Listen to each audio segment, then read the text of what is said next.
This is the Detroit Sports Podcast Network. Today's episode of Doc and Jock is brought to you by Score, a new mobile app coming soon.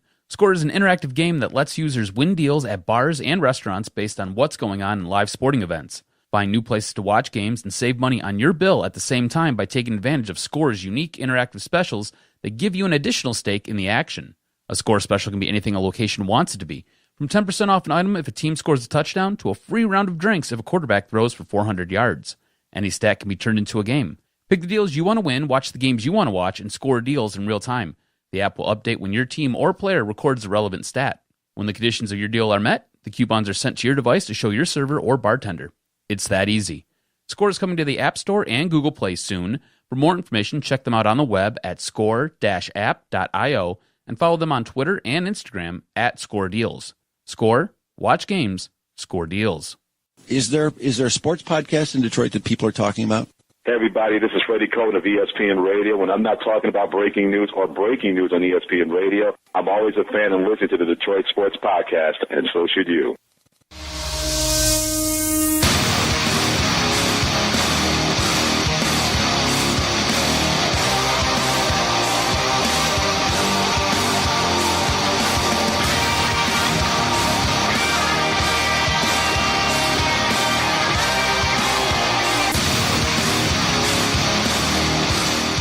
Let's get into this. You're listening to Doc and Jock. I am the Doc, John McEnroe, joining me, my cousin, Adam, the Jock Strozinski. We're at episode 219. Always look forward to our conversations. What's up, cuz? Man, the Lions. Well, I mean, what else can I say? The freaking Lions. Thank God for a bye week. You know what I'm saying? It comes at just the right time, and that game was incredible. Absolutely incredible. It was like, which team wants it the least? We're just going to give this game away. Whoever wants it, go ahead. You take it. You take it. No, I don't want it. You take it. No, I don't want it. No, really. You take it. You take it. Okay, well, I guess we'll take the win. It'll be okay. See, for me, I wasn't as angry, and sitting here today, I'm still not that angry because once the inactive list was released, and usually it's released like an hour to maybe 90 minutes before a game, and you see TJ Lang's name on the inactive list, right away I go, ooh, oh shit, the Lions are probably going to have a hard time. And then you saw how the game played out. We should be sitting here thankful that Matthew Stafford survived that game because of the fact that, you know, several balls were batted down. The Saints defense were locked in on what the Lions were doing, and they basically just owned the Lions offensive line. And we're lucky and thankful that Matthew Stafford, you know, did not fall by the wayside similar to Aaron Rodgers. So I'm hopeful that the second half of the season after the bye, I feel like can be hopeful because of a lot of factors not related to the Lions. I'm going to go a little bit off the rundown sheet that we're looking at here, but I'm glad you brought up Matt Stafford. And this, I guess, I want to start here. They're down by 35 points at one point in this game. Going into this game, this guy's got a banged up ankle. He's got a bad hamstring. He's battered and bruised because he's been hit so many times over the course of the last 2 and 3 games. You're down 35 points. Why is he still in the ball game? Why are you risking this guy?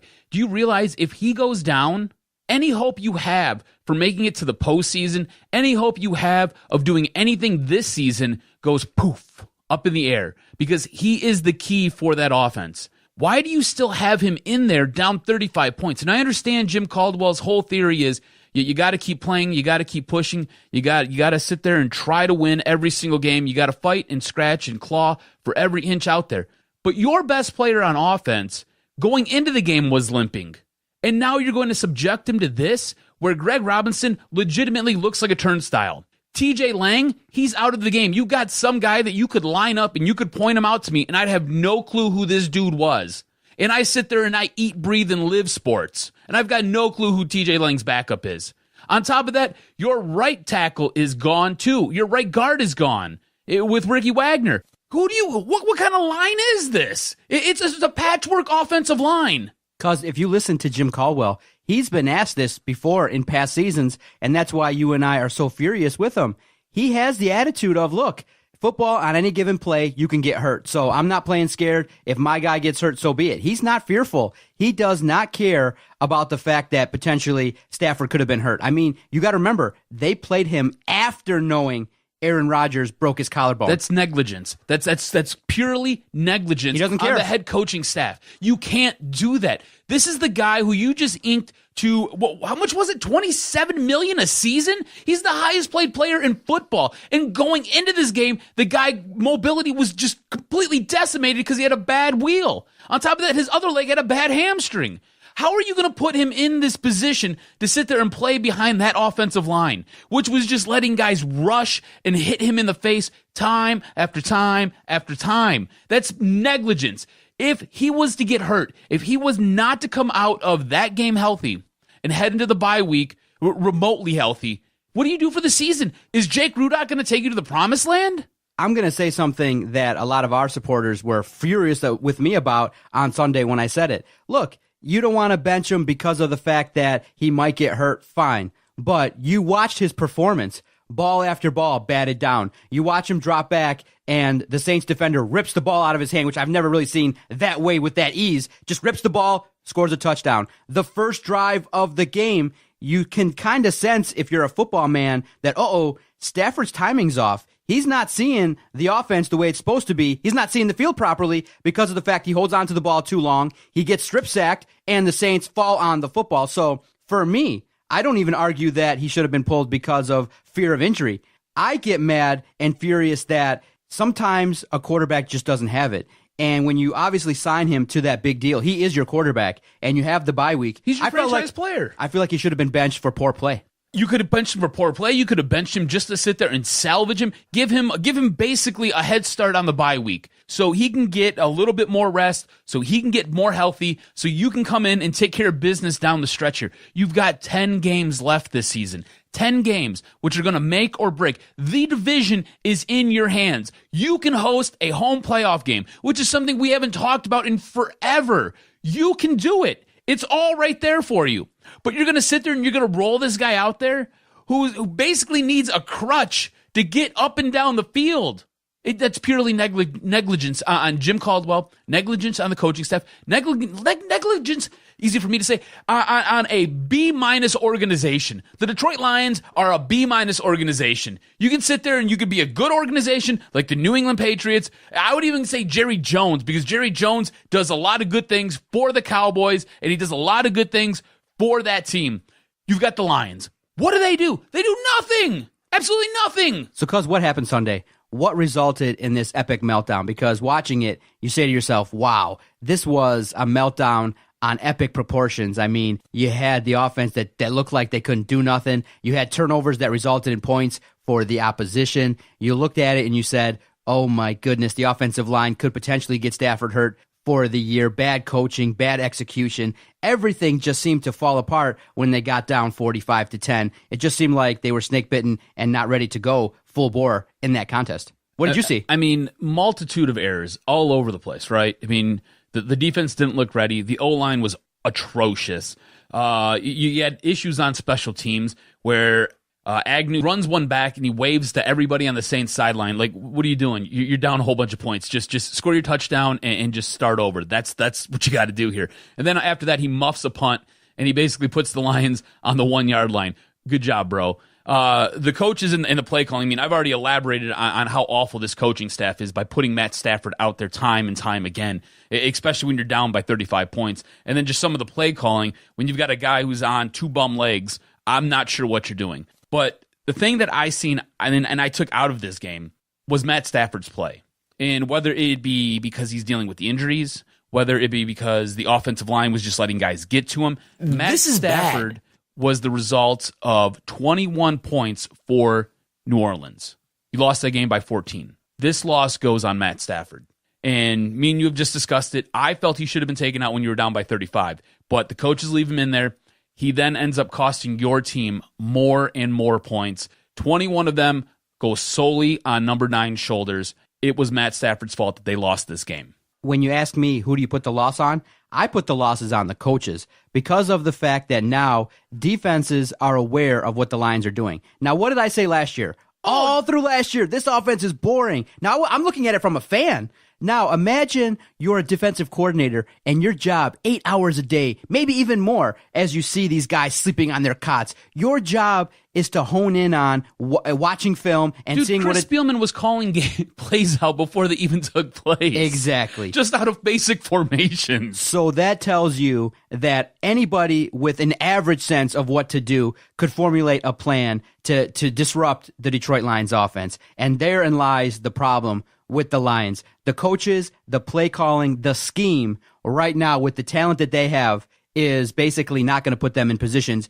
to do a whole heck of a lot offensively. When Kenny Galladay, I guess, he wants to play every other week, can't get on the field, you now negate your big play threat. Okay, so now I'm a defensive coordinator for the Saints. I'm salivating. I'm like, dude, we can just square up here. They're only going to, execute plays within a 10-yard window. We just got to stop basically Golden Tate, and we can easily stop Amir Abdullah. There's no fear. And now Golden Tate's sidelined for a couple weeks. Golden Tate's out. And you say to yourself, oh, we can go here, pin our ears back, and we can get, put our hands up because we know that Matthew Stafford's going to do a 3-step drop and try to get the ball out. If we get our hands up, we can knock down a bunch of his passes. And so the coordinators for New Orleans must have been like, yes, this is the perfect situation. If we can just, execute 80% of our plays, we're going to do some things to disrupt that offense. And that's what was happening. And this is squarely on JBC for not adjusting now to the fact that after a year or two, people know your schemes. I mean, you and I can call it out. I mean, what did I say last year? It's a check down offense. I don't understand why they just don't stop the screen from Golden Tate. You should be able to stop the Lions offense. Well, guess what? Versus the Saints, there it was. I wasn't even looking at it from that perspective. Defensive coordinators have figured out the Lions. It causes a huge problem when you don't have a running game and you don't have a deep threat. And you have Eric Ebron, who now is a one-catch wonder every single game. He's allowed to catch one ball for 9 yards this game. Great, better than one catch for 6 yards. Amazing. But you got Fells, who's taking over the shine from him, and hopefully that will indicate that Eric Ebron will be gone or traded or something to change it up. But the offense is a huge problem predicated on the fact that the coaching staff and the play calling is absolutely atrocious. And going forward, I'm worried about what could happen with Pittsburgh upcoming on Sunday Night Football after the bye week. See, I'm not so much worried about that. What I am concerned about is the offense. And I don't know if JBC's got to sit there and somehow start with a 2-minute offense to kick the game off, or if maybe he just got to kind of work elements of the 2-minute offense in to the normal play calling. But this team works better with an up-tempo pace. They work better when they're sitting there hurrying to the line and they're getting the snap off and they're, like you said, 3-step drop, in and out, in and out, in and out, and just moving the ball down the field. They work better that way. Like you and I see it, and we're just two guys. We're just two dudes, and we see it every single week. Yet the coaching staff doesn't. It makes no sense to me. This offense has become a problem. This offense was the one thing last year you could point to and be like, wow, this offense is really good, especially in the 2-minute drill. You never felt like you were out of a game because they could sit there and drive the length of the field and either get you into field goal position or put a touchdown on the board. Because I hate to say it, but we have to assume that Stafford's really hurt. And can he even execute? Oh, he is hurt. So that's a problem because now last year, what happened when he hurt his finger, his throwing finger? Boom, you lost 4 straight games. Yep. Now, Stafford, because of that porous offensive line, he's playing out there hurt. And I'm thinking right now, an injured Matthew Stafford, I mean, with his talent level, he's a competitor, he's a warrior. But when you look at the play on the field, a hurt Matthew Stafford doesn't really help the Detroit Lions all that much. It doesn't, but the bye week comes at a perfect time. It's going to allow him to get a little bit more healthy. I think it works out great for him, the way the schedule ended up working out, right? I mean, you sat there, and really and truly, you should have been 4-0 headed into that Carolina game. The Carolina game happens. Now we all take a step back, and we're looking at it, and we're like, is this team as good as we thought they were? And then they played last week, and we're like, Jesus Christ, this team is garbage. What the hell happened? This isn't the same team that we sat there and we watched, for the last 4 weeks prior to the Carolina game. Well, what's going on here? It's totally different. Well, Matt Stafford's a little bit banged up. So you give Matt Stafford 2 weeks, let him rest up a little bit. Now you're playing the 8:30 game on, in 2 Sundays? So you've got a ton of time for him to get healthy. I don't think that he needs to really be active at practice. If he goes there, gets worked on, gets his treatments, and especially if he gets his treatments during the bye week, I think he'll be fine. I think he's going to come back. He'll be a little bit rejuvenated. My big concern is how bad is that ankle? What's going on with that ankle? Is it a high ankle sprain? Those don't really heal. A low ankle sprain, you can kind of tape it up, and it's okay, and you can get out there and you can play. My concern is how bad is that ankle? How much stuff can they shoot it up with where he's not going to feel it? And can they tape it and keep the ankle immobile enough to where he doesn't do any long-term damage to it? That's where my concern is. Now, headed into the game against the Steelers, you got a whole week to prepare. You got a week off, so you come back, you're refreshed, you're rejuvenated. Hopefully, the hope is you get Decker back, so that helps solidify parts of your offensive line. TJ Lang said that he should be back for the Steelers game, so it looks like you're going to be getting some bits and pieces back. Now, you did lose Golden Tate, and he is your most impressive offensive weapon that you have, but I like the fact that that offensive line looks like it's going to be getting healthier for this game as you sit there and Pittsburgh comes to town. All right, so I like that. I think that helps everything out, and I think Matt Stafford, with a little bit of time, I think he gets better. I think he can come out, and I think it's going to work just fine for the Lions. Now, the big issue here is you got to go and you got to win. You got to put up W's. There's no reason you should lose this division. Your biggest rival, the guy who has basically made your life impossible time after time, year after year, has been Aaron Rodgers. Aaron Rodgers is essentially done for the season. I could see him coming back and ruining it for you because it's happened before. You know, if you're a Lions fan, you live with this kind of shock all the time. It's like PTSD. You know what I'm saying? You're always sitting there waking up in the middle of the night with a cold sweat and having a nightmare about Aaron Rodgers sitting there throwing touchdowns on you. It happens all the time. And remember, in 2013, Rodgers was hurt, and you still didn't win the division. Oh, Matt Flynn. Matt Flynn got paid. You know, I mean, that guy's still collecting checks from Seattle. Unbelievable. But there is no reason you should lose this division. Go out there, win the damn division, all right? I mean, if you look at the way the quarterbacks are set up here, there's nobody else. It's who is it? It's Hundley for Green Bay, and then it's Sam Bradford, Case Keenum, maybe Teddy Bridgewater, some kind of combo of all of them in a mashed potato knee, right? And then you've Trubisky got in Chicago. Right. You got a rookie quarterback? Come on. I mean, what are we talking about here? Matt Stafford, now is your time. Get healthy, come in here, take control of this team, and go win the damn division. So how do you view this? Because once I heard and seen that he was hurt, Aaron Rodgers, I say to myself, I know that it does help the Lions out and it helps the Lions' cause, but I would have liked to have seen the Lions win the division, earn that home playoff game by defeating Aaron Rodgers. That's the age-old adage of, hey, to be the man, you have to beat the man, and now the man is sitting at home recovering from, a broken collarbone. So yeah, but you know I'm a little disappointed. You know what? If the man falls down a flight of stairs and breaks 2 legs, I don't care. I'm gonna go sit on the throne and be the king of the NFC North. All right? I don't care. And once his legs heal, he can come take that from me. He can come challenge me then. But until that time, I'm gonna sit there and I'm gonna dominate and I'm gonna rule. Because look at it this way. It would be a little bit more satisfying to beat him, but I don't care. Just go win the damn division. When was the last time we won a division? When was the last time we hosted a playoff game? I don't care. Exactly. But now I want to put it to you this way.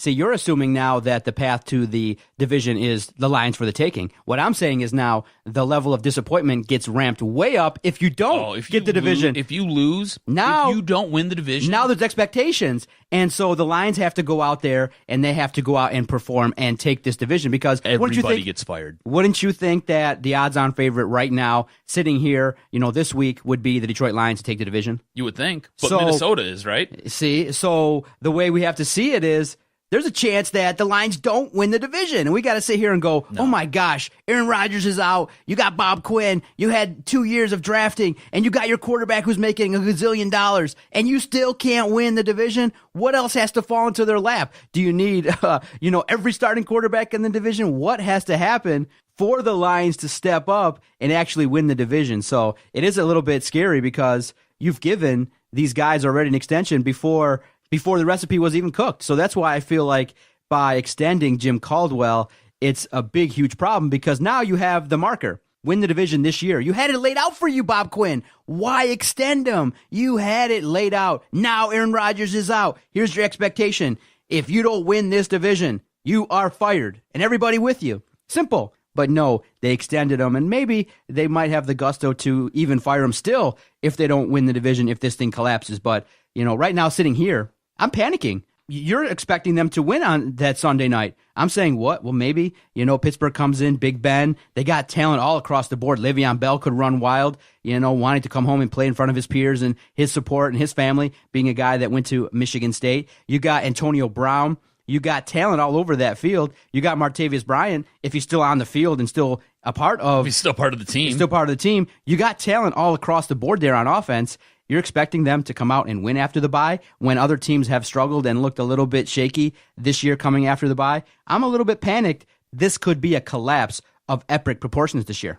Let's do this. Let's take a look at the schedule real quick. In looking at the schedule, there's really no guarantees on anything here. So Lions are on a bye. They come off the bye. They're going to host the Steelers at night. All right. Now the Steelers, notoriously, Ben Roethlisberger performs awfully on the road. Like he is horrible. Okay. I mean, this is the same guy who sat there and threw 5 interceptions against the Jaguars defense. All right.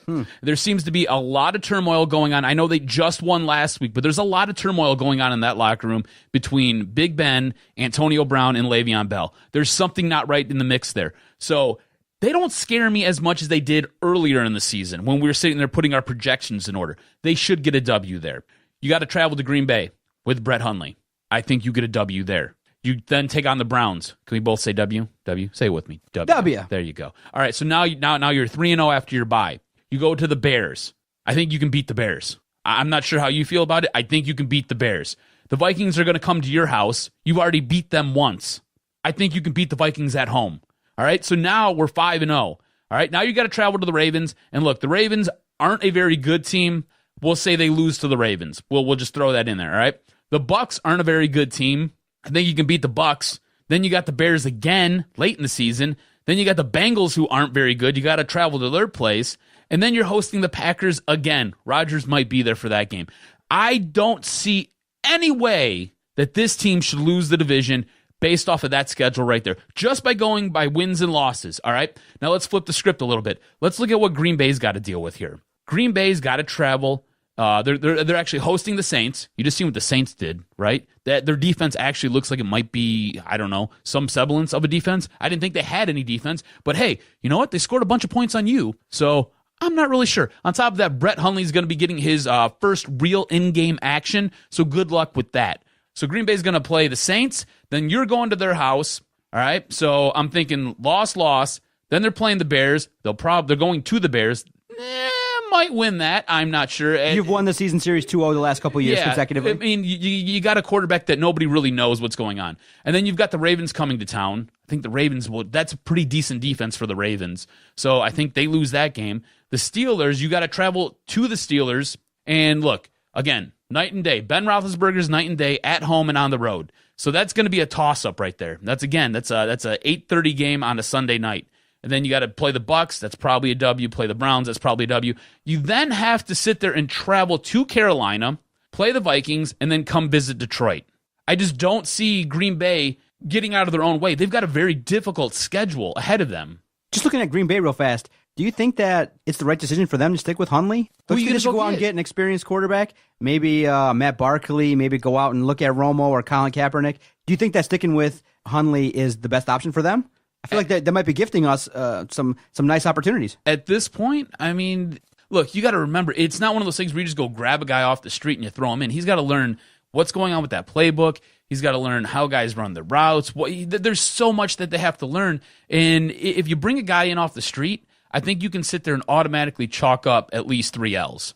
Because it's going to take him time to get acquainted with everything and learn everything. Wow, since 2013, the Lions are like 7-1 versus the Bears. The Bears' only win was October last year of 2016. So now let's look at the Vikings, right? So the Vikings are going to be playing the Ravens.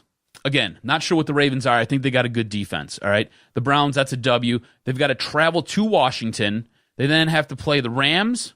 Then they've got to come to Detroit. Then they've got the Falcons. They've got to go to the Falcons, go to the Panthers. They take on the Bengals, go to the Pack, take on the Bears. It just the way the schedule sets up, all of your tough games, you've already experienced all of them. These other 2 teams in your division still have to go through all of theirs. It sets up perfectly for you. There's no reason you don't win this division. Okay. No reason you don't win this division. The onus division. is out there put out by Jock. Win the division or else. And if they lose the division, I'm not happy. If they lose the division, fire everybody. Bob Quinn gets to stay because you can go finally get your own coach, but everybody else, you're gone. Pack your bags, get the hell out of here. Which brings me to this question. Would you have preferred the Lions to win on Sunday and Aaron Rodgers remain healthy, or what actually took place where the Lions had an awful loss? were basically the butt end of every single joke that's went around the NFL. All right, Matt Stafford was left out there. He was beat up like a piñata, heads to the bye week, basically limping, holding both of his legs because they're sitting in his lap because he's in a damn wheelchair. But Rodgers has now been sidelined for at least the next 6 to 8 weeks, and he's probably done for the year. No, I've been on record. I would have preferred a Lions win and Aaron Rodgers to stay healthy. I felt like the Lions... I think you're insane. No, I feel like, in order to take the next step as an organization, you have to beat the guy. You got to beat Aaron Rodgers. And what was it like when we played Atlanta? Why were we so confident and talking about the potential of some success for the Lions? Because they went out and played Atlanta and they were able to do something. So I want to go out there and defeat Aaron Rodgers because it'll be like that next stepping stone. That's what we've seen here in Detroit sports. There's always been that nemesis, and to finally overcome him. What do you think made everybody excited about defeating Colorado when the Wings were trying to get over the hump? What made it exciting to beat the Boston Celtics and the Lakers for the Pistons? What made it awesome to get over the hump versus the Yankees and versus other opponents? Because you finally said to yourself, yeah, we belong. And so beating Green Bay without Aaron Rodgers is kind of like, well, we kind of expect it. You have to now expect it. You do expect it, but I want to go toe to toe with Aaron Rodgers. I want Stafford on the field going toe to toe and throwing touchdowns and going and matching up and finally shutting up the critics. Because what do we say now? We say that Matthew Stafford is Aaron Rodgers light, and I want Stafford to go toe to toe, face a team led by Aaron Rodgers, and go out there and take the division. That's what I want. This kind of feels cheap, and the way I describe it is, being a UFC supporter, it just kind of feels like if they win the division, they just get the tag of they're the interim NFC North champs because the champ is laid up in a hospital. The real champ. Well, you know what? When the real champ gets healthy, he can come and try to take his belt from me. That's the way I look at it. Yep. Look, man, the road of least resistance at this point in the season, I'll take it. Look, the NFL is difficult. It's hard to win games. It is extremely hard to win games. And it is usually a matter of inches, as example by Golden Tate coming up 3 inches short on a touchdown to beat the Falcons. You win that game, I think we're talking about this team totally different, and we're looking at things a lot differently. You lose that game, like you did, and now we're sitting back here and we're kind of scratching our head. And we're going to talk about panic levels here in a second. But the path to easiest resistance, and Aaron Rodgers goes down. He's the one guy who's held you down as an organization for years now. He's been the one roadblock. How many times can we sit there and can we look back on Lions history and it goes down to that last game of the season, or it goes down to some game just near the end of the season against Green Bay? And Aaron Rodgers sits there, drops back, phantom face mask. Okay, let's get one on time down. He drops back even further, throws a 50-some-odd yard touchdown to some tight end that they don't even utilize on the roster anymore. How many times does this have to happen to you? No more. No more. You go win this division right now. All right, Matt Stafford, you get healthy. You got basically 2 weeks to sit there and health up. I don't care what you got to do. If this is a video game, you go find a magic potion somewhere. Figure it out, bro. You health up. You come back, you take care of business over the next 10 weeks. You ride off into the sunset as NFC North champs. You host a playoff game. Hopefully you win a playoff game. I mean, let's go back to playoff games, all right? You sat there and you took on Dallas, and you took Dallas on in Dallas's house. And there was a pass interference that took place. We all know it. We witnessed it. You think that call would be different if it was happening here? If it was happening at Ford Field? You probably would have got that flag. So it sounds like to me you're not panicking. You're kind of excited and feeling like, okay, the path to the division is now a little bit easier. Let's just go take it. It is what it is. You know what? I have to see it, but I think this is the way the Lions have to learn to win. And that's what it comes down to. You have to learn to win. Sometimes teams that are going through these growing pains and going through this process, you got to learn to win. And nothing brings a team more together than actual W's. So you sit there, you win the NFC North, and you sit there and you go to the playoffs, man. And that's kind of where I'm at.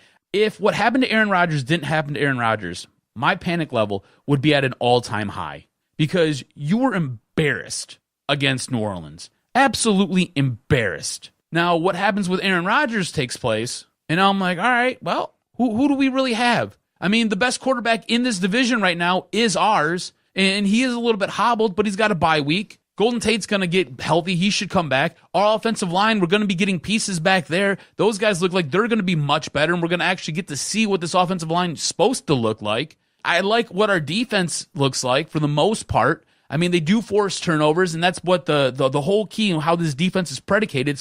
It's built on forcing turnovers. So my panic level has been dialed down. You know, I'm okay with everything right now, but they have to go out and they have to win. Being that you are a Michigan Wolverine supporter, do you have more confidence in Michigan turning it around or the Detroit Lions? The Detroit Lions. I already told you Michigan season's over. Now, talking about Michigan, I'm really kind of shocked that everybody and their mama is thinking that Penn State is just going to roll up on Michigan and destroy them. Yeah. Everybody. You know, I think it's a double digit. Don't? I feel like it's going to be a competitive game. I feel like once you established Higdon as the guy, I feel like, hey, wait a minute. Against Indiana. But if that guy has speed and has elusiveness and he can match Saquon Barkley, toe to toe, I feel like now you have a solution for the problem at quarterback in that, hey, just turn around, hand the ball to Higdon and see what he can do. That allows you potentially to stay in the game. If it was me going into this contest, I'd take Michigan in the points.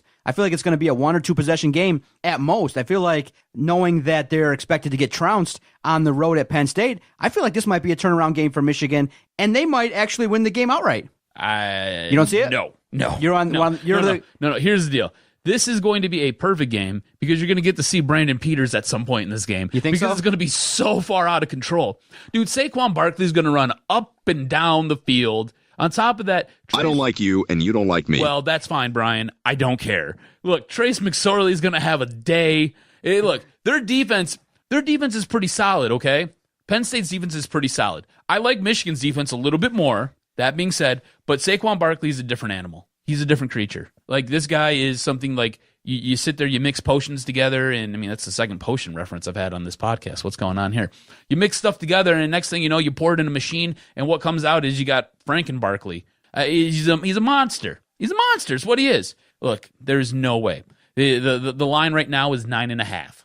I will take Penn State in the 9.5. You think it's going to be a situation where Michigan doesn't look like they belong on the field with Penn State? No, because you don't have a quarterback. What is John O'Corn? What is he? I mean, he didn't do anything last week against Indiana. 58 yards passing, but they got the W. No credit for Michigan for getting the W in overtime? Well, no, hey, I give you credit for getting the W. I mean, thank God you didn't lose that game. I mean, you did have to go to overtime, but Jesus, thank God you won the game. And look, you might have figured out that you have a running back. What were you thinking as that game went along versus Indiana? You felt like, okay, they should have this under control, and then Indiana comes back. Well, I was happy. At this point in the year, it's just little victories for me, okay? Because like I told you before, their season's over to me. It's whatever. I was happy that the offensive line looked like a decent offensive line. I like the fact that they might actually have a running back. They might have figured it out. See, I'm thinking that potentially you might be misreading and going a little bit off emotion with your Michigan Wolverines because what do we always advocate? What wins championships? Defense. And what does Michigan State rank? Very high. I think top 2 in a lot of defensive categories. Michigan? Defense. So I feel like potentially if you shift your focus away from that putrid offense, with that being said, you rein in John O'Corn and you just pound the rock, you gotta be run. Able to score. I mean, you got to be able not necessarily. You got to be able to put some points up here. I think Michigan and Harbaugh is more than satisfied winning games 17-13. I'm fine with that too if you can go win those games. It's just not aesthetically pleasing, but here's the thing: it's a winning formula. You've got a high-powered offense that you're about to go and see in Beaver Stadium when you take on Penn State. And I don't think you can sit there and you can go toe-to-toe with those guys. I mean, your quarterback position is now lacking. Yeah, cool. You got a running back and your offensive line looks like it might have figured something out. I mean, it only took you half the damn season. So congratulations, Jim Harbaugh. Good job. Glad you got that figured out. Yeah, you got a really good defense, and your defense is going to keep you in the game most of the time. But that defense doesn't score enough points. So if your defense isn't scoring you points, how are you going to win games? And this comes down to a game about field position. And I just see Michigan basically turning the ball over to Penn State in good field position all the time. John O'Corn's not going to be able to sit there. Look, if Penn State pins you up against your goal line, do you see any way John O'Corn sits there and gets you the relief you need so you can then send your punter out there so he can get it to the other side of the field?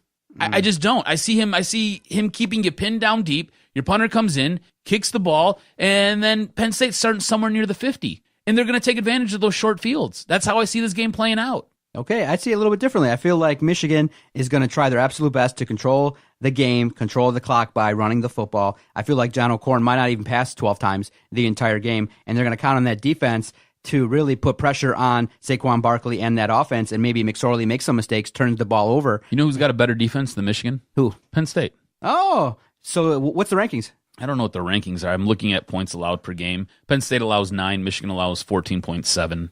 So okay, so I can't get you to have a little bit of hope versus Penn State on the road, night game, prime time. Maybe kind of get your season back on track with a huge win versus Penn State. Look, if they sit there and they can travel to Beaver Stadium and beat Penn State, we'll have a totally different podcast next week, and we'll talk about it. And at that point, I'll start believing again. You play like absolute garbage against Michigan State. You then have to go to overtime against Indiana. And now you're playing a night game against Penn State on the road, and you expect me to be hype and believe in this team when your quarterback couldn't even throw for 60 yards last week? Do you know what I'm saying? Right. Do you mean that's just kind of where I'm at with it? It was brutal, man. Wow, offensively. I mean, I feel like I've never seen so many fans turn on a quarterback ever. I feel like John O'Korn, and he's handled it pretty well, but sitting there going and having to answer questions, I mean, ooh. Did you see that Barstool reference that was posted regarding some nonsense that was posted, I think, on maybe a Penn State dorm where it said Flint's crisis situation with their water is better than Michigan's offense. Did you see that? No, I didn't. That was see quite that. offensive, and it's made some news regarding some people taking shots at Michigan's offense. But John O'Korn has handled himself pretty well. I feel like he's kind of weathered the storm. He realizes that I don't think there's a likely scenario that, like you said, I disagree. I don't think that Peters is going to enter the game unless O'Korn gets hurt. I think he's the quarterback. I don't see a situation unless they're getting down by like 50 or it's a huge blowout and he throws 4 interceptions. I feel like he's the guy. Oh, the moment they go down by 3 touchdowns, you can expect Aaron. So do you want that? Do you want them to actually take a whooping so that you can see what Peters has? No, I want them to win the game, but if I want them to win the game, that's first and foremost, right? But if they are getting smoked, put Brandon Peters in. Let's see what he's got. I mean, what do you got to lose? It's not like you redshirted the guy, right? He's not your redshirt freshman, so you don't have to worry about burning any of that. You don't really have a second quarterback after O'Korn. It is Peters. He's the next guy on the depth chart. So, I mean, it's what it is, man. I want them to win, but if they're going to lose, go ahead and play Peters. Something else that's not messy and was not disappointing was Michigan State's performance against Minnesota. That was they sit there, they come off a big game against Michigan, and this is usually where the slope gets a little bit slippery for them. And, I think Coach D has come in and he's really changed that around. That's no longer the mentality for the Spartans. They're able to sit there, have big wins, and then they rebound really nicely and they take care of business. I think they're like 9-2 since Mark D'Antonio has taken over after big games against Michigan, so that's awesome. What were your thoughts on Michigan State's performance against Minnesota? Okay, good. It's nice to see others step up, and it's nice to see a plethora of options at the running back position. L.J. Scott was hurt. It was revealed. That's why he didn't play versus Michigan. And Gerald Holmes was a little bit beat up versus Minnesota, so he kind of he was not utilized all that much, and it was given to L.J. Scott, and he picked up, and bam, that's what I like to see. That's the kind of football I like to see, where L.J. Scott's juking people, making moves, and scoring touchdowns. Madre London got into the act. They've got a 3-headed monster there for running back. No doubt about it. And I was impressed to see what PJ Fleck was doing, and he's got himself a competitive team, and you give him a couple more recruiting classes, and Minnesota's going to be a player. I feel like, wow, PJ Fleck maybe was a nice little audition there, potentially, if D'Antonio retires or if there's somebody else in line waiting. I think I like what PJ Fleck has to offer. Right now it's his first year, so it's a little bit challenging. They turned the ball over and made some mistakes. But the part that's a little bit concerning to me is that at what point do you ask Michigan State to step on an opponent's neck and destroy them?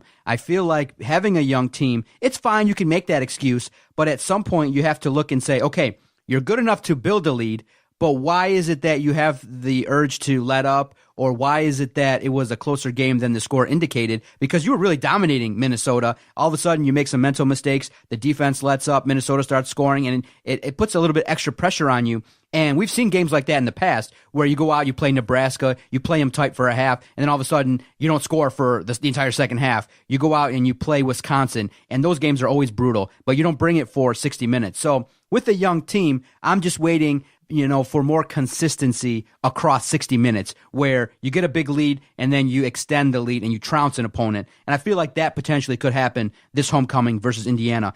Michigan State's going to come home riding high, being on a strong emotional wave. I don't see Indiana competing with Michigan State at home on homecoming for Michigan State. I feel like it's going to be a coming out party for Lewerke, L.J. Scott, Madre London. I feel like they're going to continue the hype train rolling, and they're going to put on a great performance versus Indiana.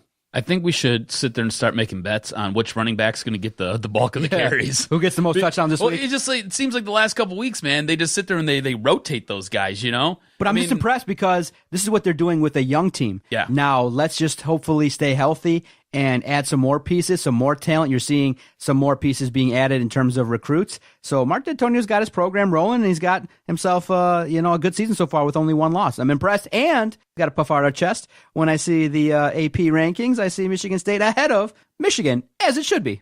Yeah, it's always a good time to see that. It's always good to say, oh, okay, we're ranked a little bit ahead of Michigan, and people are starting to take notice of what Michigan State's doing. But you have to be careful because this is kind of a game where people will look at and say, uh-oh, trap game, be careful. Don't let Indiana roll up in your house on homecoming, and don't you dare lose that contest because it's one in the past where we've seen it before. Yeah, this has all the makings Don't you of a dare. trap game. So here's the thing, though. Michigan State's got a really tough road ahead of them after this game. It's hitting hard. They're going to have to sit there. They're going to have to go on the road to challenge Northwestern, and that's always a good game. I don't know why Northwestern plays Michigan State so tight, but that's always a really good game. Then you got Penn State, and then you got to go on the road against Ohio State. Out of those next 3 games, would you be satisfied if this team was to go 2-1? Would you take that? Hell yeah, I'd take that. I'm hoping potentially that they don't go 0-3. I think that, potentially speaking, you have a tough road ahead, and definitely splitting either Penn State or Ohio State would be amazing. I just want to play tough, avoid big mistakes, and see what happens. That's all you can ask for when you have your program playing big teams, is that give yourself a chance. What happened when Michigan State had to perform in a night game versus Notre Dame? They crapped the bed, and it was a home game. Everybody was excited, and you just didn't look like you belonged. So we don't want that. You want to feel like you belong. And if a team like Ohio State beats you, okay, fine. But you potentially could compete versus Penn State and Ohio State. And if you get a split versus them, I think you could expect them to maybe only have one loss among those 3. I feel like you can beat Ohio State if you can force JT Barrett to throw the football and really limit his effectiveness in the run game. I feel like you potentially have a chance to compete. You always have. Do you see a one-loss Michigan State team going to the Big Ten championship? Do you think that's possible? I mean, look, the East, we've already discussed it. It's incredibly difficult.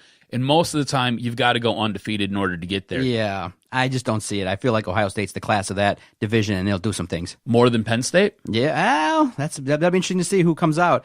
I haven't looked too much into Penn State, but I do know about their talented quarterback and running back situation. I'm going to hone in on Penn State this week versus Michigan, and then I'll reserve my judgment in seeing how they compare versus Ohio State. I'll let you know right now. They got a pretty good defense. They've got a beast for a running back. Right. Their quarterback's pretty solid. And we don't expect this year all their linebackers to be AWOL like they were last year. No. So everyone that's a Michigan fan that's sitting here excited like, oh, we destroyed Penn State last year, it's a different team. Franklin's got them pretty much rolling. But I do believe he's given Michigan enough ammo with some bulletin board material that I think they're going to be up there and competing. I'm glad you bring this up. Do you like a head coach like that? A guy who just sits there and runs his mouth? Because, I love it. I love Franklin it. says a lot of stuff. Yeah. And then a lot of times he's got to double back on what he said because he looks like an idiot. And he gives a ton of bulletin board material for other teams. No doubt about it. I love it. Mark D'Antonio got into it a little bit. I like a coach that responds to things. And it makes it more fun because what do we look at here in Detroit with our head better coach? than Jim Harbaugh, who sounds like he's a Martian. Or Jim Caldwell, who sounds like, if his heart beats up, more than 100 beats a minute, he's going to pass out. You know what I mean? He just refuses to show emotion. It is what it is, and keep it rolling. You think Caldwell drinks coffee? No. It's too much of a stimulant for him, huh? Exactly. So, okay, so far so good. So you're, pragmatic about Michigan. Your faith is a little bit low, but at the same time, I do think that before we get out of here and take a commercial break, is this kind of what you expected with Michigan having a young team? I mean, we did say that they were going to lose a lot of pieces last year, and I do think that the biggest concern with Michigan is not having a quarterback yet that you can roll in there to perform. Most Michigan fans are angry, but they also recognize this could have been a down year, and you could have foreshadowed it because of losing all that talent. I thought it was going to be a little bit of a down year, but as the season started going along and I seen what that defense was, I got excited. And I think maybe because I looked too much at that defense and I watched that defense a little too closely, it maybe elevated my expectations. And then the offense was lacking so much that it just really frustrated me. And I think that's kind of where I'm at. And I think that's where most Michigan fans are. You see this defense. This is like one of once in a lifetime type defenses. You know what I'm saying? They're really, really good, and they have a chance to be really, really special if that offense could help them out. But that offense puts them in such bad spots time and time again. It forces them to sit there and have to play out of their mind, and it's really unfair. So I think I, like most Michigan fans, am just really frustrated with the season. Again, like you said, don't really know what we have for a quarterback because Wilton Spate wasn't really cutting it up. John O'Korn's kind of a dumpster fire at this point, and you don't know what Brandon Peters is. And you still got McCaffrey that you have no idea what he is either. You have no idea what you got for a quarterback. Your offensive line's in disarray. They sit there and they try different guys in different spots every single week. You're not sure what you got. You got some running backs who look like they have potential, but you don't ever stick with any one of them for too long because they can't get anything going because that offensive line is just crap. It's just a frustrating season. You know, I mean, maybe I did expect a little bit too much, and maybe that was because I liked what I seen with that defense. But at the same point, man, you would really have hoped at this point in Jim Harbaugh's tenure, you'd have got something a little bit better than what you're getting right now. All right, let's take our first time out of the podcast. We'll come right back with some talk about the Detroit Pistons starting their season. Maybe get a little bit of your insight regarding the Red Wings and their start. And then to finish off the podcast, we'll have the Doc and Jock Pro-Wrestling Report. Stay with us. Doc and Jock here for our host site, Podomatic. When Adam and I first started this project, we were looking for a place to host all of our recorded audio. And thank goodness we found Podomatic. We've recorded well over 600 to 700 weekly podcasts, and we've only used one host site. Why do we use Podomatic? Very easy to use, great customer service. We record our podcast every single day, do some quick editing, and then we upload it to our host site. We generate quality links so that all of our supporters across the country and even overseas can listen to our fine work. We have great guests, great commentary, great shows that we're able to air, and we formed the Detroit Sports Podcast Network. If you're looking to start a brand new project, Doc and Jock, all the hosts on the network, we're going to recommend one host site, Podomatic.com. I mean, let's face it, the Giants are coming off a worse week than Harvey Weinstein. And they're up.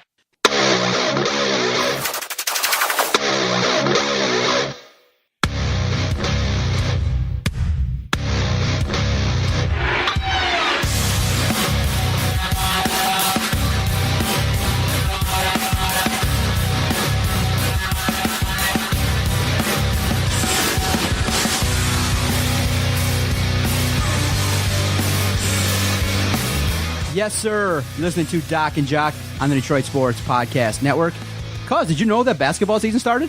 Yes, sir. One of those situations where I put out a poll on our Twitter page at Detroit Podcast. I just wanted to get a sense of, hey, what's everybody's excitement regarding the start of the basketball season? Not too surprisingly, 60% of the audience doesn't even care, and 20% says, look, yawn, get a real star, and then I'll pay attention. Even at this point in time, with adding Avery Bradley, with some additions that were made, people in Detroit just don't care about basketball. And I can understand why, because of the fact that there's not that much hope that the Pistons are going to compete this year. But we look at it and we explore what's the realistic opportunities for the Pistons. I can see why the faith is a little bit low, but with what happened opening night with Boston and Gordon Hayward, I feel like the Pistons, if they play well, if there's a shift with an emphasis on defense, with Avery Bradley, Tobias Harris, with some more input from Ellenson and Kennard, the rookie, I think potentially this team could do some things to spark more interest. Starting the season, kind of dial tone. Yeah, well, so and the Piston fans have that right, and they should feel that way, because going into Tuesday night, it was really, it was Cleveland and it was Boston. And then boom went the dynamite on Gordon Hayward's leg. And basically what you got now is you got Cleveland in the East, and then it's everybody else. So, yeah, you can feel that way. But that being said, you're kind of, if you're a Piston fan, you see, I guess, the light at the end of the tunnel. You're in this mix with all these other teams, and you're all basically vying for those spots between 3 and 8. And you can sit there and hopefully you can jockey around for position. And if things go accordingly and things go well for you, you might be able to sit there and get your hands on a 4th or a 5th, maybe even a 6th place seed, and you can get into the playoffs. You know, you don't want to be the 7th or the 8th seed because you're just quick fodder for Cleveland or for Boston. But if you can sit there and jockey around for one of those middle seeds, I mean, you can sit there and legitimately, I think the Pistons have enough to where 7-game series, they can make a headache for somebody, and they could sit there and get by somebody and get into that next round.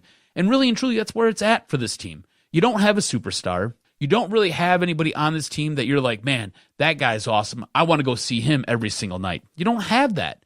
And you're probably not going to ever have that. That's why when all this talk and all this rumor was going around about Cleveland looking to trade Kyrie Irving, you wanted the Pistons involved because that's a legit superstar. You want that guy. You need that guy. And the Pistons weren't even in the mix for him. Yeah, I see not a lot of great storylines to start the season for the Pistons, but there is a chance that this team could gel with an improved Reggie Jackson and Andre Drummond. It starts with them. Maybe they just haven't been marketed correctly. Maybe the fact is that, Andre Drummond is a little bit socially immature on social media. He responds to things that maybe he shouldn't, and he kind of doesn't portray himself as a true professional to the audience. That's why they're not likable or relatable. Reggie Jackson's coming off of an injury. People are kind of questioning him and feeling like, man, you got a guy from the Thunder that wasn't even the number one. You got the backup from the Thunder, and you made him a number one. And you see the fact that most people don't see him as being clutch,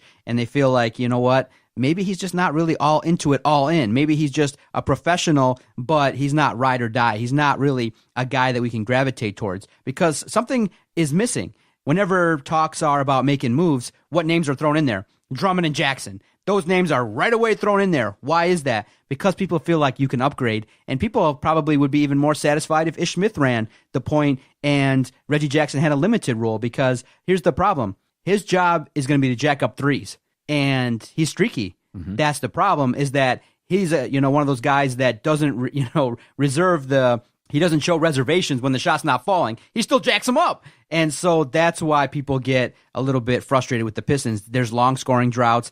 Jackson sometimes shoots the three at too much of a clip, and then you got Andre Drummond, whose effort is questioned night in, night out. So I think the two biggest keys for this season upcoming will be for Reggie Jackson and Andre Drummond to take a hold of this team and actually perform consistently night in and night out, and everyone's going to kind of tune in to see. I think with Reggie Jackson, you need to be concerned and you need to pay attention to how he responds and how he performs, because this guy's coming off of an injury. He just got back to doing basketball activities a few weeks ago. So his body and his conditioning level's not there yet. So I think you're going to see a nice split with him and Ish Smith. And for all those people who want to see Ish Smith out there all the time running the offense, you're going to get to see him quite a bit, especially early on this season.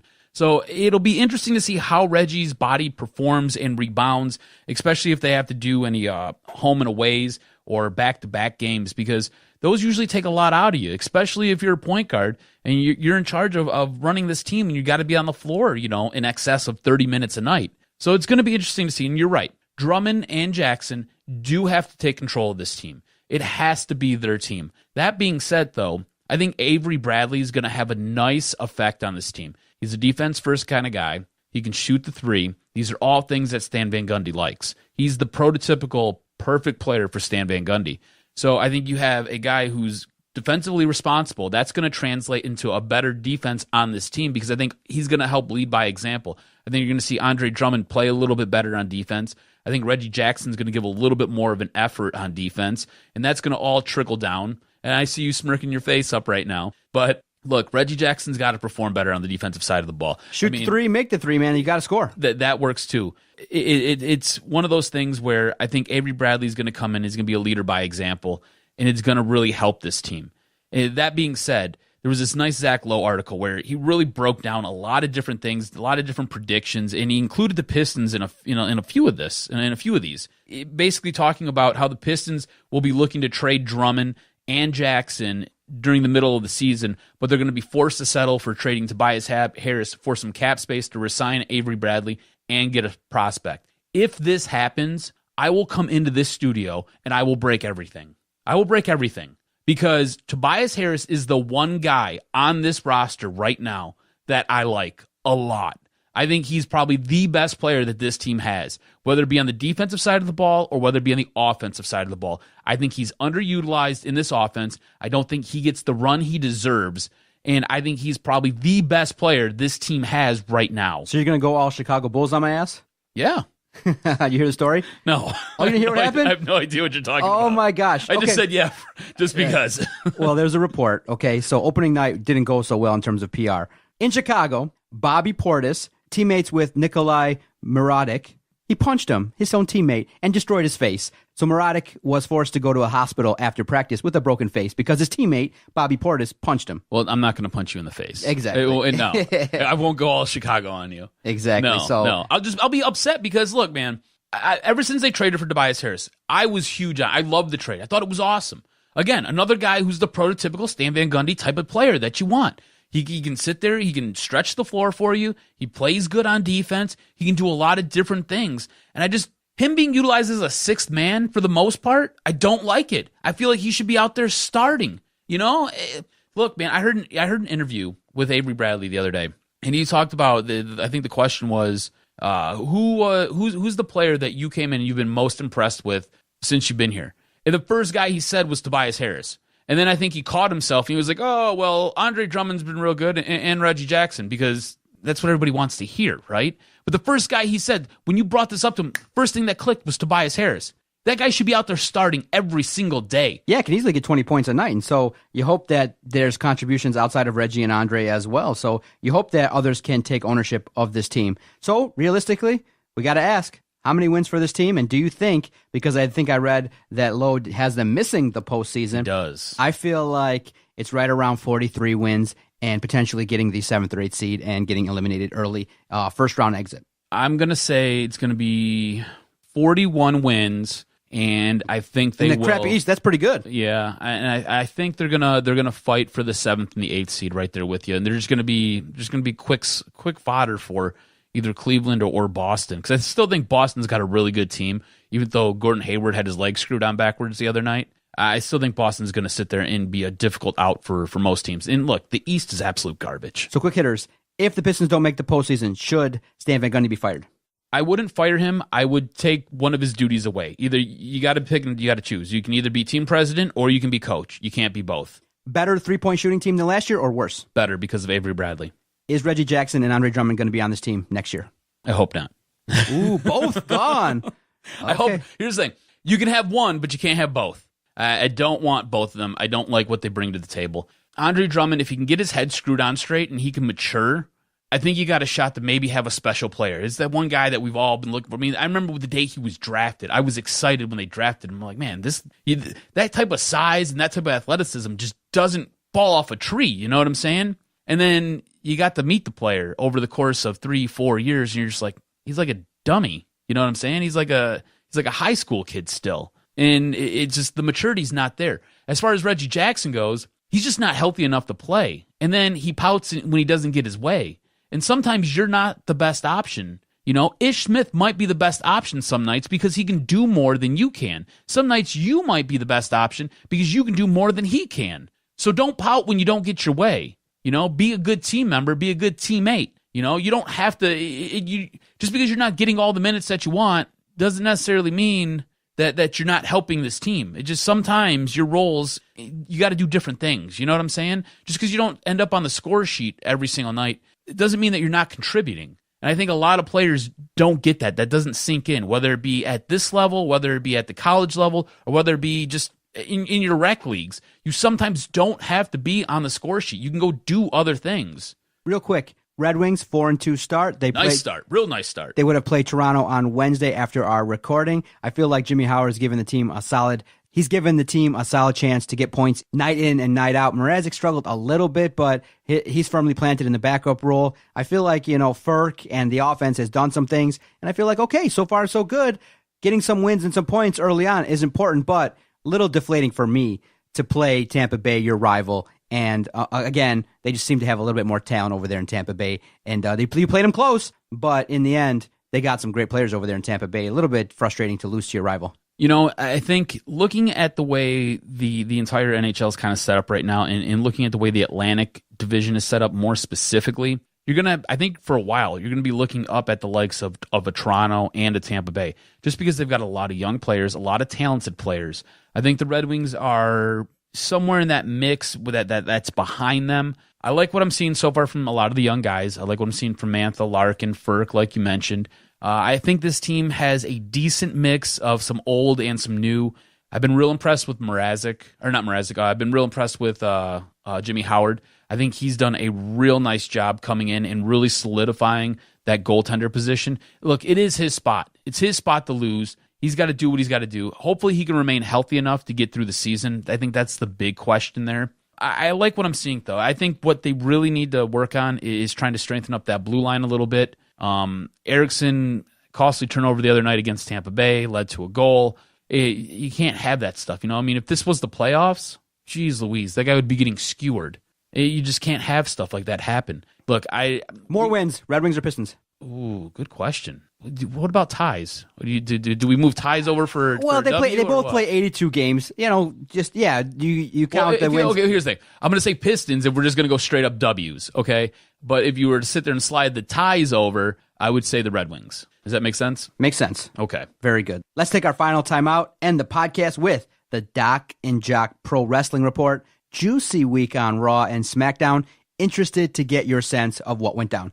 If you've enjoyed what you've been listening to, thank you for your continued support. The free and easy way to support our project, go check out our website, DetroitSportsPodcast.com. You can stream all shows 24/7 on demand right from our website. You can subscribe via iTunes or other platforms, Stitcher, Podomatic, our website. Thank you so much. We greatly appreciate all the support. I mean, you hear and you see new podcasts launch each and every day, and that's pretty much because the platform is amazing. And because of the success of this project and the network, others are dipping their feet into the water and starting new podcasts, which is great to see. Via our social media platform, follow us on Twitter at Detroit Podcast. You can follow Adam at AdamRSTROZ. We greatly appreciate the support. We check the numbers every single week, and we're trending upward, and we greatly appreciate it. Thank you for your continued support. Check us out via social media and visit our website, DetroitSportsPodcast.com.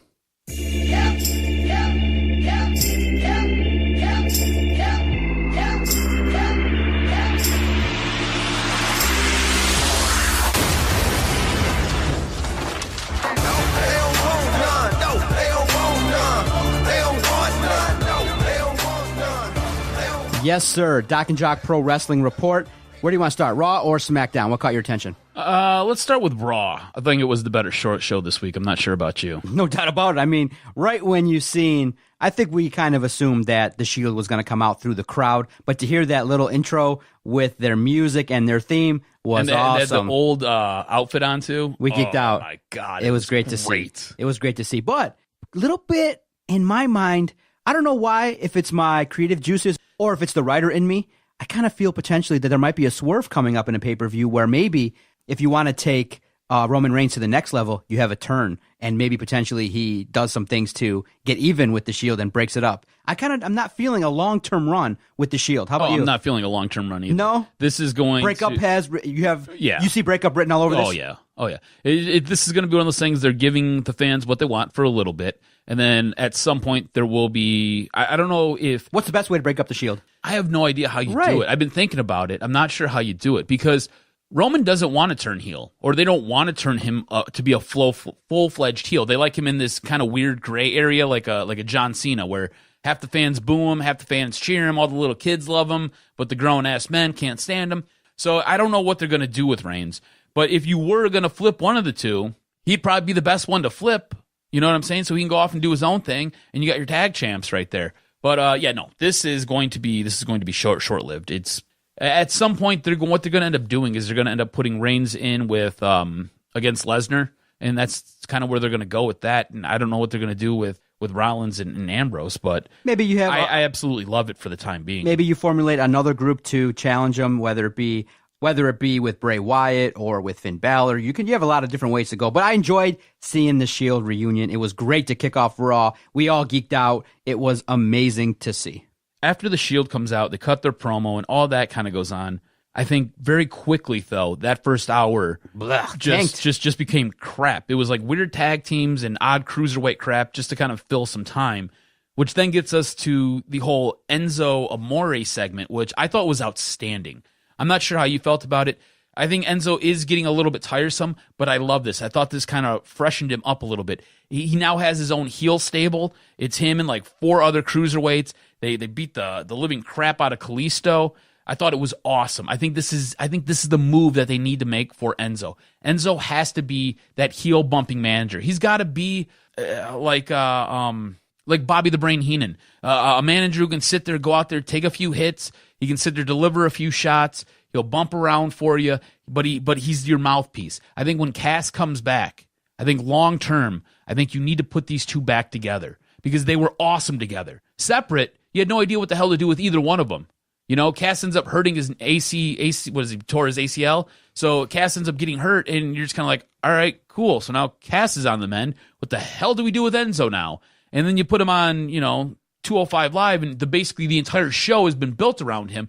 But I think when Cass comes back, you need to pair the two again and let Cass have his singles run, but have Enzo be his heel bumping manager. I think it'd be awesome. I'm kind of disappointed that Nia Jax left WWE for some personal reasons, kind of similar to Neville. But, you weren't really a big fan of her wrestling, so she took some time off. She wasn't at Raw, and it kind of seems like for the foreseeable future, she will not be part of Raw. But the women's division, I don't think is going to miss her all that much. I don't think that it's going to take a step back because you got Mickie James in there who cuts promos flawlessly. Yep. She looks like she's, primed for a title run, but I feel like she was brought back to help put over Alexa Bliss. I feel like it's going to be a great match. Adding, talking about her kids and family was a nice note, but her intensity, you could see when somebody's in form wrestling. You could see the intensity. Mm-hmm. You can see how they move around the ring. Mickie James, flawless. I think she's a worthy contender. Maybe you could extend out a feud with Alexa Bliss. I really enjoyed it. And then you also elevate Alicia Fox by having her destroy Sasha Banks. I feel like that's good. More backstage segments, a little bit more fire, a little bit more passion.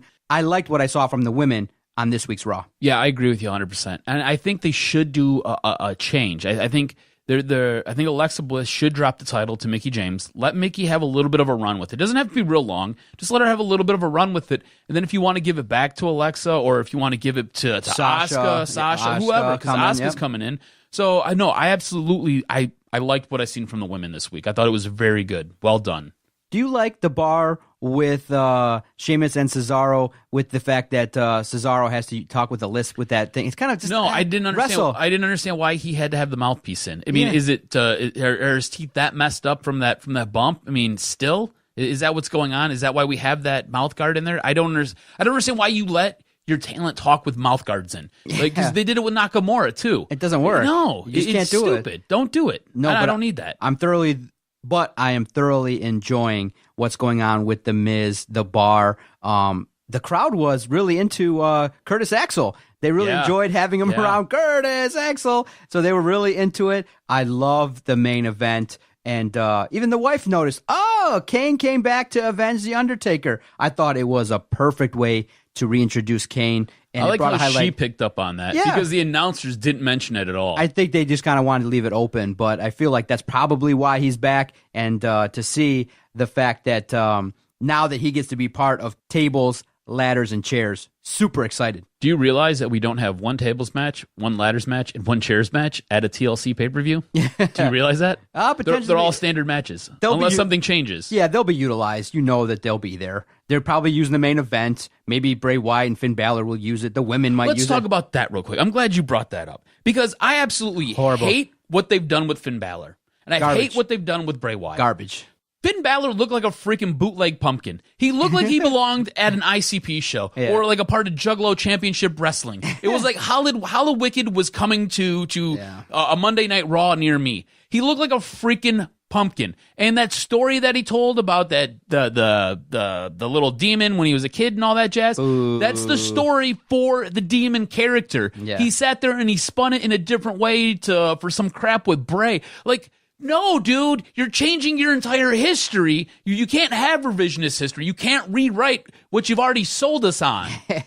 Absolutely horrible. And it's like all of a sudden they figured out how to sit there and do this like sublimated face over another face. And now it's just their gimmick. They keep going back to it and back to it and back to it. Nobody gives a crap. The whole Bray Wyatt gimmick, I'm over it, right? Like, it's cool if he's got his Bray Wyatt little family. That's fine. Okay, I'm fine with that. But him being the little creepy guy with the drag on, I don't need it. I don't need it. It's absolutely horrible. It's a feud I'm not interested in. It's a matchup that you'll probably be passively on when I watch the pay-per-view. I'm not interested at all. I feel like this should be your kickoff show because they've done such a horrible job with it. And this whole entire series has jumped the shark. It was done and over with 2 pay-per-views ago. Mm-hmm. And now we're going on to what, pay-per-view number 4 or 5? I don't even know. I've lost count. It's awful. Ambrose and Rollins retained over the bar in a great matchup. Yes. Just a great tag team action, and I thoroughly enjoyed it. I thought it was a great matchup. It was a good match. Yeah, I think got a little sloppy there towards the end, but it was a good match. Yeah, I feel like Ambrose and Rollins and the bar are really going to perform well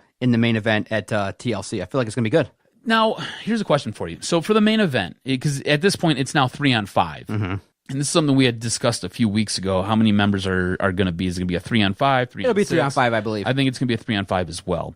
Now, how does this work? Is this going to be a tag match, or is this just going to be an all-out brawl? You got 5 guys going against 3. You're probably going to have some clarification, maybe some caveats added, maybe just a straight-up tag team match, but I do feel like the Shield's going to walk away the winner. I feel like you elevate everybody else in the match, but at the same time, you have to establish the Shield as back, so what do? You make them face 5 guys, including Kane, Braun Strowman. It's going to be brutal. Yeah. I feel like there might be an injury that comes out of this matchup, but I do feel like 100% that I am confident that the Shield's going to walk away with the victory. The Shield has to walk away, right? Yep, has to walk away with the victory. No doubt about it. I don't know what that says about your heel stable, but yeah, they have to walk away. And look, I love this entire build. I thought it's been great. And Miz, you put him in anything is great. The thing with Kane blew my mind. Braun Strowman, I love Braun Strowman. The Bar, I think they're really good. And again, you touched on the Miz. I mean, the guy's got the gift of gab, dude. He is outstanding with his promos. Incredible. I think this is going to be an awesome match. I just have no idea what the direction is. I mean, for a go-home show, this has been the best go-home show of the year. It was good. And I don't have any direction, though, on what any of the matches are. Do you know what I'm saying? Like, right. I know who's facing who, but is it just a straight-up match? Is it a tag match? What's the stipulation? I have no stipulations for any of this. Now, I get excited on Tuesday night, 8 o'clock. I want to see what's going on, to see if SmackDown can actually rebound and do some things. I felt like to have 2 12-minute promo segments to start the 8 o'clock hour and the 9 o'clock hour was a little bit much. 25 minutes of promos. You know, that first hour is nice to see the fans. They always will pop for Daniel Bryan in his hometown. But at the same time, you look at it and you say, Daniel Bryan can be a general manager, but you don't have to have a 12-minute segment. Just get to the matchups. You know, have Kevin Owens and Sami Zayn come out there. I feel like it's cheap now to have each and every wrestler that opposes Daniel Bryan talk about that he can't wrestle. It's just, you know, what are you going to do? Just keep infuriating Daniel till one time he just does a move and makes everybody pop? It's wasted. I feel like you can cut the promos in half, get it out there, get out what you want to say, have your cheap pop, but you realized he didn't start talking till like 4 minutes into the show. They were cheering so loud. And he even said, look, this is only a 2-hour show. You can't waste 12 minutes on promos in that first hour. I guess the best That's all right. They had 2 minutes left over at the end of the show. Yeah, so, I mean, just to stall out a little bit, right? The time management was not good on SmackDown. The first thing that caught my eye was, okay, you have Sin Cara face Baron Corbin, and you write it as a count out. I mean, literally, you could have just had 4. You could have done 4 minutes and have Baron Corbin squash Sin Cara. But Sin Cara gets the victory, and I'm just laughing, going, okay, what did that do for anybody? Nope, nothing. For nobody. Right. Again, poor booking, right? Yeah. I mean, Corbin's your U.S. champ. You want to feature him, right? Yeah. And you sit there and you put him out there to get squashed? To lose By Sin Cara? By Sin Cara. Where was Sin Cara even hiding? Did they lift up a rock and they realized that they had a luchador hanging out underneath there? I don't know what purpose that does in any kind of storyline telling. Like, okay, Corbin can lose to Sin Cara. Well, the good thing is you recognize that he's closed the U.S. Open Challenge. Fine, but so does this mean Sin Cara's in line for a title shot? You would think, right? I don't even know how this works anymore. One of the best segments, because it provided a little bit of comedy and laughter, was I guess the wrestling world was abuzz at the rumors that Jinder was going to call out Brock Lesnar. So he's doing it, and right there in the background, I laughed thoroughly. The crowd's chanting, "You can't wrestle," and Jinder just goes back to the same material. He's robotic now. He just goes, "Well, I'm your champion." But the part that got me to pop was AJ Styles came out, and obviously they should feud. But again, you're going to have AJ Styles, potentially Brock Lesnar, Randy Orton, Shinsuke, all put over Jinder Mahal, and dude can't wrestle. Dude can't have a 5-star match. But I read something that I guess I'll get your take on. But AJ Styles can. But I want to get your sense what you think. many people kind of are looking at Jinder as kind of like an old school wrestler, kind of just methodical, does big bumps, doesn't really tell great stories. But in this day and age in 2017, I don't think you can have that. But a guy like Vince, who's the chairman, the owner, the guy that, is the puppet master, he definitely has a nostalgic kind of view of Jinder Mahal as this big beast guy that can be the champion. And I don't think he cares that Jinder versus Shinsuke was the most disappointing match at SummerSlam. They disappointed at Hell in a Cell. I don't think he cares. I feel like, look, I paraded Jinder out to India. Thousands and thousands of people loved it. I can market this guy. He can stay healthy. He can work on his promos along the way. But this run, I guess, has made Jinder Mahal, but it's been underwhelming. And then to step it up to face Brock Lesnar, feel like it's going to be a long, grueling matchup, or maybe potentially Jinder gets promoted and he gets put over by Brock Lesnar. But Jinder Mahal, I just feel like it's got to wrestle better. Yeah, I think so too. I don't see Jinder beating Brock. I don't see it happening. I think this is the stupidest matchup that you can have. All right, so this is going to take place at Survivor Series. The only pay-per-view where wrestlers from SmackDown and Raw can fight each other. Yeah. So Jinder's going to face Brock. What good does this do for Right. anybody? Right. I mean, it makes absolutely zero sense to me because it's a non-title match. So the title's not on the line at all. So that immediately takes some luster off of it. So what are you two fighting for? It doesn't make any sense to me. On top of it, Jinder can't really wrestle all that great. Brock's got a limited move set. They're both just kind of big power guys. They do a couple big power moves and that's it. In Brock's matches, he wants to be in and out. Like, that guy basically gets paid by the minute. Yeah. You know what I'm saying? Like, his match is like 5, maybe 10 minutes max, and that's it. Jinder's something similar because he's not really good in the ring. And Brock doesn't even talk. Thank God for Paul Heyman. Yeah. Do you know what I'm saying? So, like, the promos leading up to this are going to be awful. So the odds going into it's going to be a stinker. Yeah. Super high. This helps nobody. What's the point of doing this? Going forward, Dolph Ziggler beats Bobby Roode, and it's ridiculous. I feel like I think wasted. you missed the point, though. You missed a big spot. AJ Styles comes out. That was great. Yes. Yeah, he cleans house and he calls out Jinder. That's going to be great. I can't wait to see that. Okay, go ahead.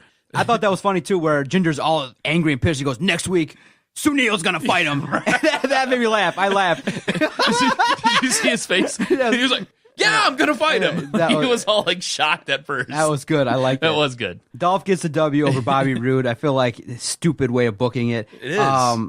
Again, bad. Bobby Roode needs to have a winning streak. You don't. This is a feud that's going to hopefully play out, maybe another matchup, and then you get Bobby Roode over. But I think the question that people are wondering is, why isn't Bobby a heel? It just isn't going well right now in terms of advancing Bobby Roode. I feel like you brought him in, a lot of hype, great entrance, but this feud with Dolph is not moving the way I want to. Here's the thing. When he was in NXT, he was booked as a heel. Music and all. And this is what Vince has said. Vince has been on record as saying the music is too much, it's too over, it's not heel enough. He's got to go in as a babyface. He's awful as a babyface. Yes. He is a better heel.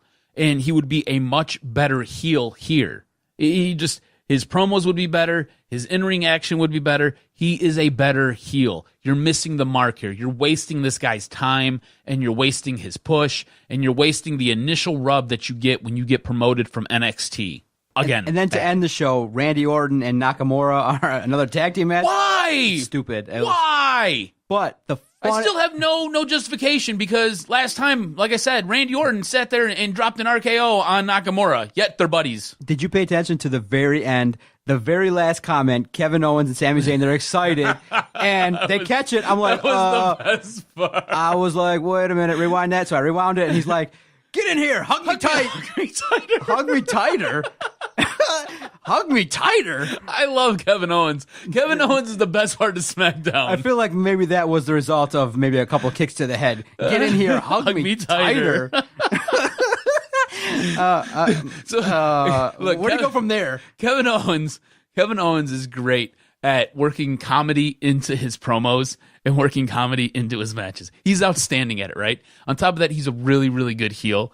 So it's just, I think this is Kevin Owens at his absolute finest right now.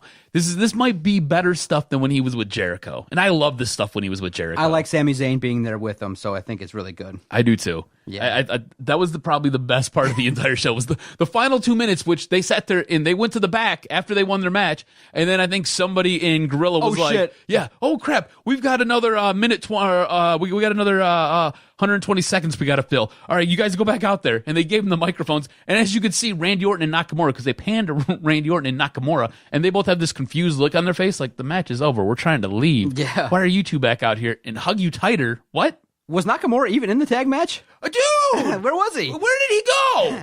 He held his knee. Maybe he just kind of, took a day off, but not a day off where you have him go out there for the pop, but you don't really have him wrestle. I was like, okay, he got injured or what happened? Where'd he go? Dude, he was like hanging out by the ring apron on the ground, like selling pain. I didn't understand what the hell even happened. Brutal. Again, brutal. SmackDown was atrocious. Yet again.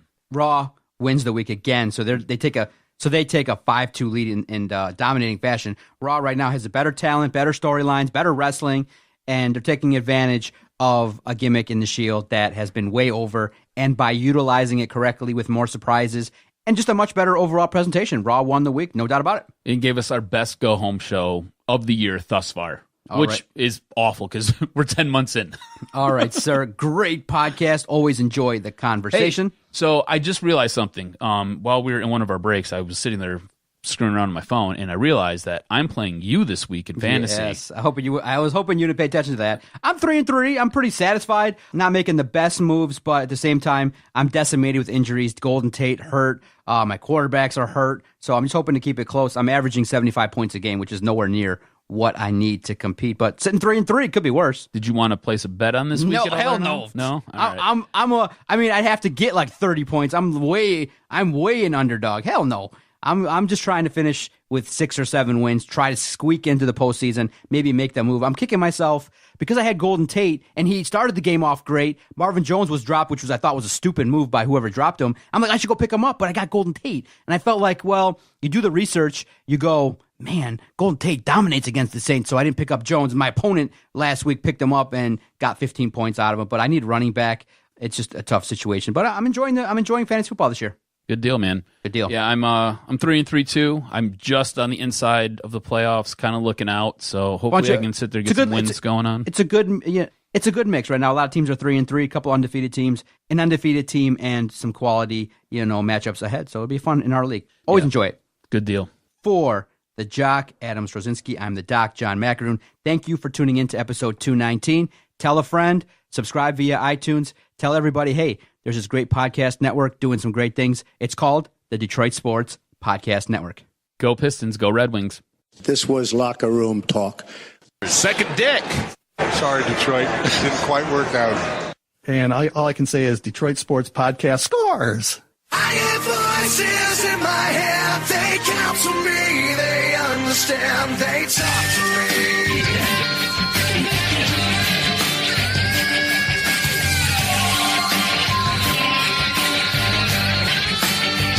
They talk to me. They tell me things that I will do. They show me things not to you. They talk to me.